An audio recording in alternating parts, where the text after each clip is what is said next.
2025 was one of the worst years Marvel has had in recent history, releasing 3 expensive flops and 2 pieces of writing terrorism on Disney+. All 5 of these projects were pretty bad, and 2025 was actually the first year in over a decade no superhero movie has grossed over $750 million at the box office, obviously excluding COVID where there wasn't a full release schedule anyway. So, Marvel has thrown caution to the wind and is prepping for the most ambitious project they have ever made. The equivalent of when you were a kid smashing action figures together, and that is Avengers Doomsday. One small problem with that is that Avengers Doomsday has absolutely no setup so far. Absolutely nothing at all has been set up. And this show does absolutely nothing to change that. And that is, of course, the show Wonder Man. A show so profound, it will leave you asking the real questions, such as, I wonder why they made this show, man. Okay. Bad puns aside, let's talk about Wonder Man. Disney decided to release all 8 episodes in one night, usually something they tend to do when they're not very confident in a project, at least higher up, such as Echo or Ironheart when they split it into 2 pieces, both projects that aren't exactly Marvel's crown jewels. Internally, I think at a lower level, they were actually quite proud of this project. I think higher up, though, they knew if this episode set released weekly, it would probably not track very well and people would get off pretty quickly. And I don't blame them for that decision, and I think releasing this all in one go is actually the smart move here. So first off, just a quick non-spoiler review. It's a show about Simon Williams, played by Yahya Abdul-Mateen II. Sorry if I butchered that name, but Simon wants to be a big actor. Unfortunately for him, it is impossible for superpowered individuals to act in Hollywood. Simon meets up with Trevor Slattery, played by Ben Kingsley, famously in Iron Man 3 and far less famously in Shang-Chi and the Legend of the Ten Rings. The show follows the two of them as they try and get roles for the superhero remake of Wonder Man. So, how good is the show? Let's get into that. If you come into the show expecting a hero's story about the superhero Wonder Man, you are going to be pretty disappointed. This is a show about a struggling actor trying to catch a break in Hollywood. It is not a story about a superhero. I would not say Wonder Man is offensively bad, especially when compared to recent past Marvel projects. Iconic. I saved me. What did you just do? That is one big pile of shit. And in all fairness, it's quite possibly the most earnest show Disney Plus has ever released in the MCU. That being said, I don't think it's very good because that's not a very high bar to pass. I think there's definitely a small audience out there that will find this amazing, and I definitely don't fall into that category. This is a show that is by far carried by the performances in it. Ben Kingsley is unsurprisingly the highlight of the show, stealing whatever scene he's in. Abdul-Mateen is pretty decent as Simon Williams. The only time I wasn't really that caught up in his performance was when he was portraying Simon, portraying acting. But basically like Inception levels deep, like when he is acting as the character acting, it doesn't really come off that he's some great actor that the show definitely wants you to think he is, but you can at least see something there. There's enough that you can kind of suspend your disbelief and be like, okay, sure, he's a great actor. On top of the performances, there's a style in this show, and it's shot pretty decently. A lot of them is real practical locations, not shot on a green screen background or the volume, and that looks somewhat nice. And having a style sets it apart from most modern Marvel. Where the show struggles for me is that I don't really find the base story that compelling, and the main character, Simon Williams, is not very likable, or you don't really want to root for him, to be honest. And while they did an alright job at poking fun of the Hollywood industry, they ultimately played it very safe and not really ripping into it like they could have. Alright, general review out of the way, let's get a little more in depth here. Starting with the character of Simon Williams. A positive with Simon's character is they actually wrote some character flaws for him in the show. Simon is seen to be a massive overthinker. He blows the first role we see him have as a pretty minor character in American Horror Story. Right, the first scene is him just nagging a director, saying like, I need motivation, I need you to do this, what about this, do you think of this, we should change this, we should do this, we should do this. And he's not a massive character, he's not a main character, he's not a star, obviously, he is a very minor character. He's essentially supposed to play a corpse, yet he keeps trying to drastically alter the script. he overthinks every aspect about it, ultimately to the point where they call up a producer and decide to completely write him out of the show, essentially firing him. Overthinking is a common flaw that keeps coming back throughout the show. When he's working on his self-tape audition, when he's doing his audition at Von Kovac's house, and on the set of the movie Wonder Man. It persists throughout the entire 8-episode series. It's a flaw that he tries to work on, but he ultimately needs help from Trevor in order to get a better hold on it. Simon's character is that of a struggling actor. His dream is to be a big star in the movies, but he can't quite catch a break in Hollywood. And on top of that, he secretly has superpowers, which is not allowed. And if it's found out that he has superpowers, he'll never be able to work again due to the doorman clause, which more on that later. This show, I think, wants you to like Simon and feel bad for him, but I have a really hard time doing that, starting with one of my main problems here. Simon is shown through a flashback that he was inspired as a kid watching a classic movie Wonder Man with his dad, and the movie inspires him to want to become an actor, as well as some push from his dad. I find this to be a little strange. When I was a kid and I watched a superhero movie or show, like, say, Spectacular Spider-Man, or going live action like The Amazing Spider-Man. We'll just stick with Spider-Man for now. I wasn't fascinated by it and want to be an actor. I wanted to be Spider-Man. I wanted to be a superhero. But the barrier for entry I have was I don't have superpowers, so I can't really be Spider-Man. Whereas Simon, on the other hand, does have superpowers. He's got a lot of superpowers that are pretty powerful. I find it hard to believe that this kid who's inspired by Wonder Man would want to be an actor and not a superhero, especially in a world where superheroes exist and have saved the world countless times, because this is the MCU at the end of the day. We have the Avengers, we have, the greats like Captain America, Iron Man, and Thor, these people with superpowers who save the day. Why would Simon not want to be one of the superheroes saving the day? And another big problem I have with the show, going in line with that, is I can't really root for the character. The Department of Damage Control is tracking Simon, wanting to bring him into custody because he's unstable and dangerous because he's super powerful. As well as, again, the doorman clause, making it so superpowered individuals can't act. Show wants you to feel bad for him and feel like he's an underdog and root for him and that these are unfair things. One small problem with that is the show constantly shows you that both damage control is right and the doorman clause is a very intelligent thing to have. Simon is extremely unstable and incapable of controlling his emotions. When Simon gets too stressed, too happy, too mad, or too sad, he blows up whatever room he's in, or an object in front of him, or the ground. He just creates a giant shockwave that could damage untold amounts of people. We see a massive display of this power in episode 7 at the end. And something as small as a video of him and his ex-girlfriend causes him to get so sad that he blows up his apartment. Getting too excited at potentially getting a role causes him to nearly blow up a restaurant if Trevor wouldn't have calmed him down. And an argument with his brother causes him to blow up a kitchen island. These three things are relatively minor when it comes to causing emotion, and Simon loses his mind, or nearly loses his mind, each time. With that being the case, he definitely should not be allowed to act, and probably shouldn't be a member of normal society. If he is just one bad emotion away from blowing up a building he's in, that's not a good recipe. He presents a massive threat to innocent people. Imagine he's just driving one day and he gets cut off in traffic, and so he gets mad about it, because you're most mad when you're on the road, let's be honest here. Gets cut off in traffic, blows up the intersection he's at, killing potentially dozens of people because of the car exploding around him. Or he could blow up a grocery store because he wanted Cool Ranch Doritos, but they only have nacho cheese.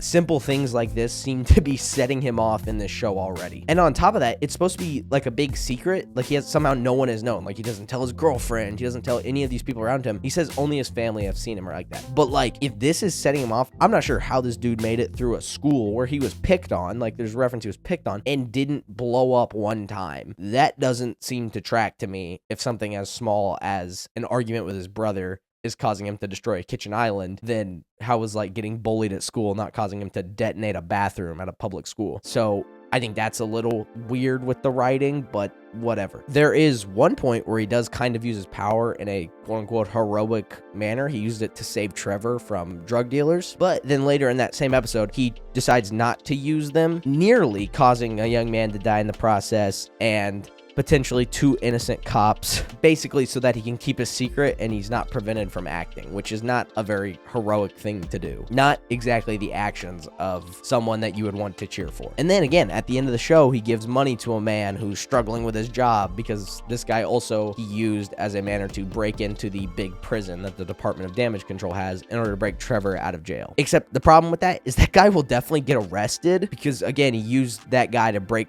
Trevor out of jail, so that's like bribe money essentially. That dude is going to prison. There's no way around it. Simon just ruined that guy's life by giving him money to help his life, which again, not intelligent and not exactly a heroic thing. Let's talk a little bit about Trevor's character here.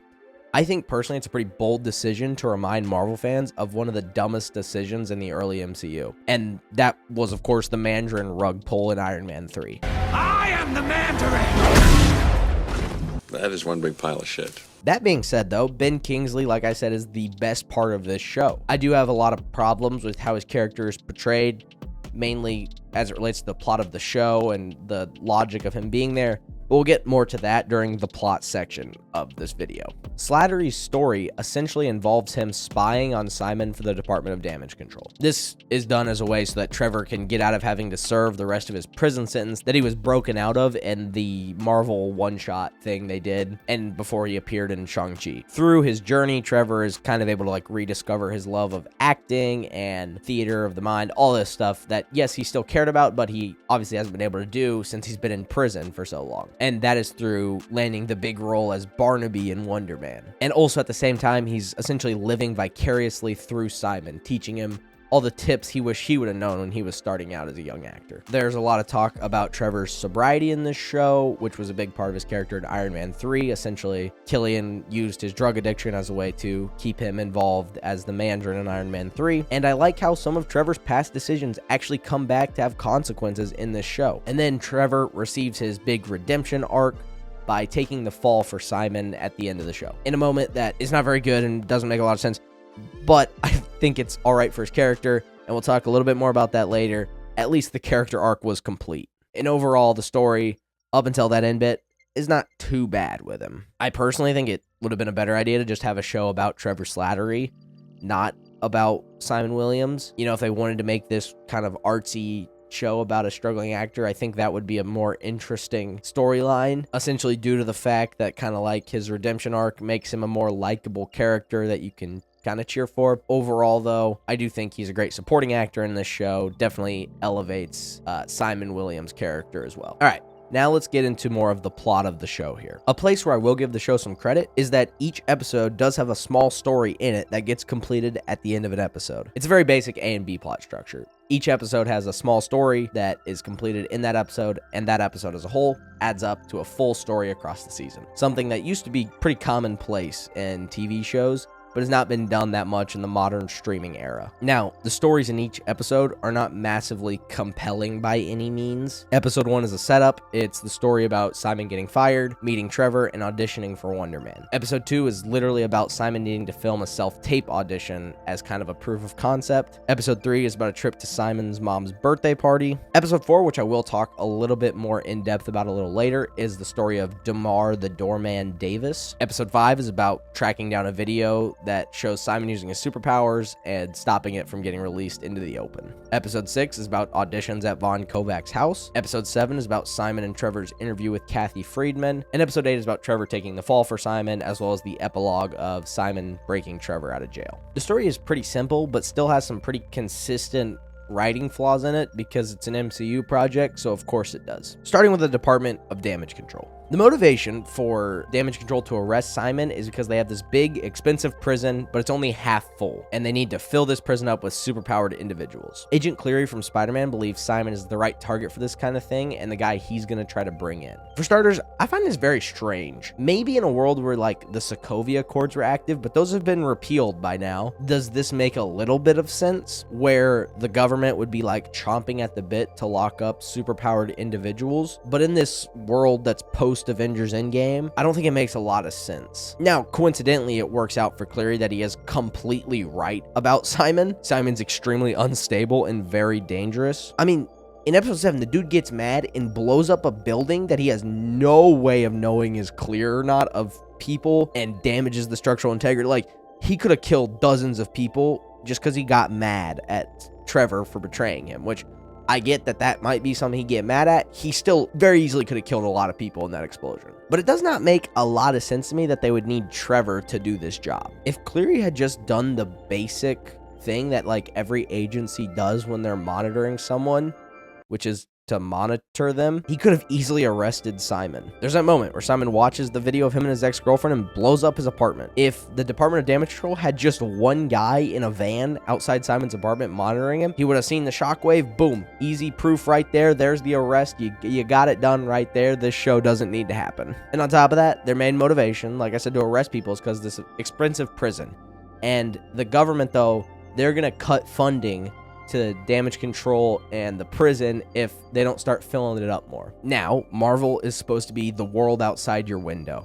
So I'm going to use the real world as an example here for a second. The government doesn't cut funding to programs that nobody uses. There is no world where this alternate real world universe where new world ending threat shows up every other week because of a movie or a show that the government is going to cut funding to the world ending threat cleanup department. Overall, I feel like damage control was pretty unnecessary to the plot of the show. It just kind of added some extra bloat that didn't help it a lot. I feel like the show would have been served better. Just cut that storyline from the show entirely. Just have it be about Simon trying to keep his powers under the radar so that he doesn't get fired from acting. Not that he's also trying to avoid getting locked up in prison. Now, to the part where I feel like probably the most problems I have personally with the show kind of come up, and that is with Trevor Slattery's involvement in the plot. Let's just remind you, in Iron Man 3, the Mandarin claimed responsibility for a massive terrorist attack and killed, I believe, a CEO on screen. Something that this show is very much aware of. They show you the video of Iron Man 3 of the Mandarin taking credit for these attacks and killing the guy. Which, side note real quick, the contrast between these incredibly intimidating videos from Iron Man 3, a movie by all means is not very good, in this show really does provide a nice contrast for how far the MCU has fallen on just a quality of filmmaking tier. Now, I know what you're gonna say, but he didn't actually do those things. He was just acting as the Mandarin. Of course, that's true. The small problem with that is he was paid by a terrorist organization to claim credit for these terrorist attacks that he was fully knowledgeable of. That means he is involved with these terrorist conspiracies, including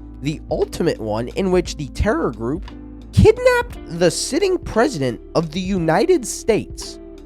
Therefore, when Trevor was initially charged with his criminal acts, one of those was an involvement with the plot to kidnap and ultimately kill the president of the US. Trevor is a convicted terrorist. He went to prison on those terrorism charges. So I have a question. Under what world would that guy be allowed on an airplane? And throughout the show, a lot of people recognize Trevor. They're like, oh, you're the Mandarin or whatever. And he also has an apartment in LA, yet somehow the FBI wasn't able to track him down until he landed at the airport in LAX. Because remember, he did not finish his sentence and he's a fugitive from justice. That doesn't make a lot of sense. So basically every moment you're watching, you're like, this guy's a convicted terrorist. Like, this guy's a terrorist. Why is everyone so calm about this? He shows up to Simon's mom's birthday and his brother's kind of like, weren't you a terrorist? And Trevor's like, yeah. And then no one mentions it again. It's just an underlying thing that's in every scene. It's like, why is everyone not acting like probably the most prolific known terrorist who, yes, an actor, but was involved with these terror attacks? Why is he here? It doesn't make a lot of sense. Towards the end of the show, when the big reveal happens to Simon that Trevor's been working with the Department of Damage Control the whole time, it comes during this interview with New York Times reporter Kathy Friedman, who's a character assassin, as described by Simon. She asked Trevor a question about how he's not in jail. And Trevor panics, and eventually he insults her and runs out of the room, right? Wouldn't be Marvel without some good old character destruction. The main aspect of Trevor's character in all of the projects he's been in is that he has a silver tongue and is able to talk himself out of any situation. That's how he's alive in Shang-Chi. They were going to kill him, but they liked his acting and his charisma, so they kept him alive. So obviously, when he gets interviewed by Kathy, he should talk his way out of the question, right? Yes, I was arrested by the FBI. I don't know if you know this, but I was a terrorist, and I have been released, but obviously I cannot talk about it right now. But instead, he just storms out of the room. Also, the absurdity of the fact that this universe is like, superpowered people can't be actors, but convicted terrorists are getting jobs.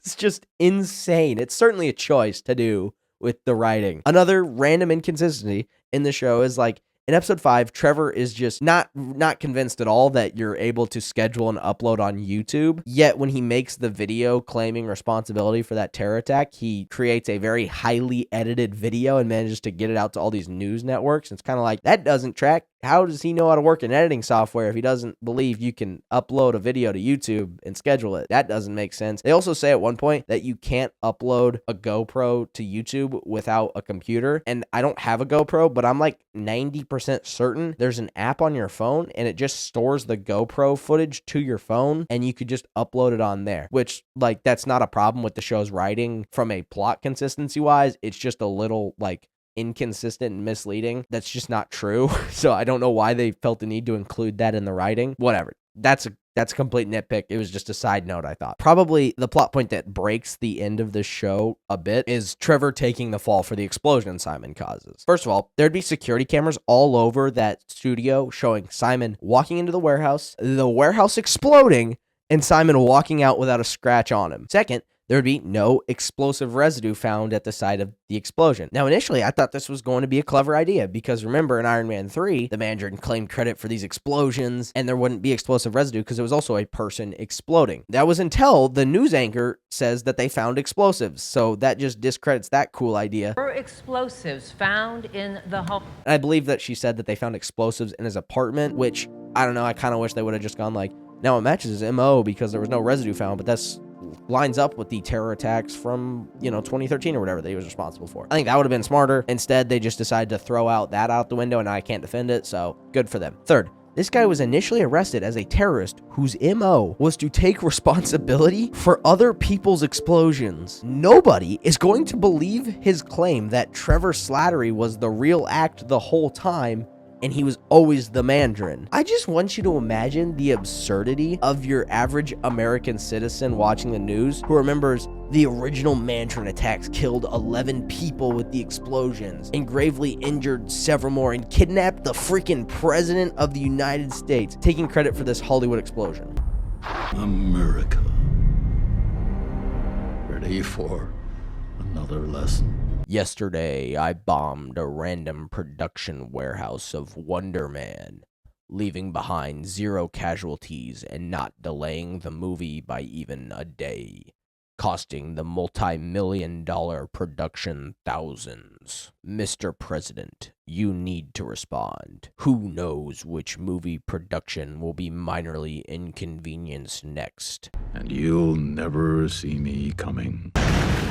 There's no way that story is getting believed. Let's talk about the doorman clause, one of the big plot points of this show. All that comes explained in episode 4 of Wonder Man. It's a standalone episode. It's a flashback of sorts about Damar, the doorman Davis. Overall, there's some parts of the story I quite like. The story of a man who's happy in his current relatively mundane life, but gets a chance to become a big celebrity and chase this money and fame that he thought would make him even happier, and instead it just makes him more sad and he doesn't like himself. He hates his life now. I don't dislike the story there. I think that's kind of a clever idea as a way to make a commentary about Hollywood and fame and all this other stuff. And there are some clever bits that poke fun at Hollywood in this episode, such as like the movie he stars in is called Cash Grab, which is obviously a joke about movies being cash grabs, as well as a sequel being Cash Grab 2. And there's one moment where he's recording an Instagram apology video in his car, which is, I got a good laugh out of that. But that's about where my positives end. Josh Gad is a main character in this episode. And if you don't know who Josh Gad is, he's essentially the American James Corden. And if you don't know who James Corden is, then you're a lucky person. Don't bother looking it up. Doorman essentially gets his powers by touching some black ooze by being an idiot, and he now gets the power to essentially teleport people by them traveling through his chest. And they use this power to like film Cash Grab, which is like a heist movie. Use it to save people on a fire first of all, but then it's used as a personal security valet for Josh Gad, and then it's used in this movie to like escape the heist moment. And they did it practically because he can teleport them. But then eventually, after Doorman's life progresses and he begins to hate himself more, he gets called back for Cash Grab 2.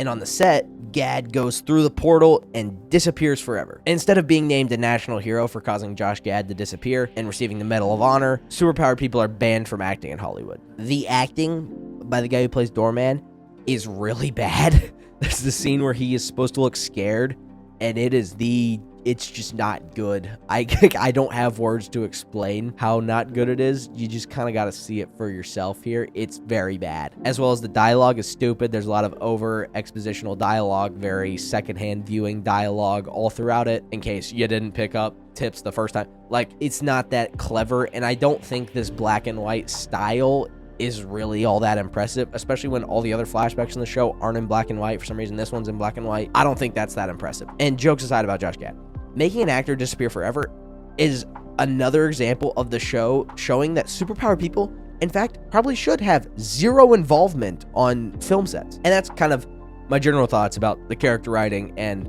some of the plot problems I have in Wonder Man. Overall, it's not the worst show ever made, which I guess is a positive.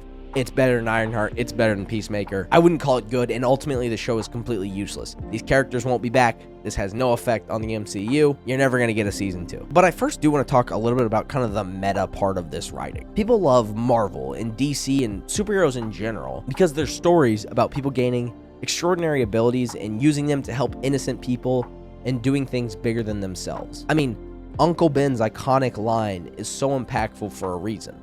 Remember, with great power comes great responsibility.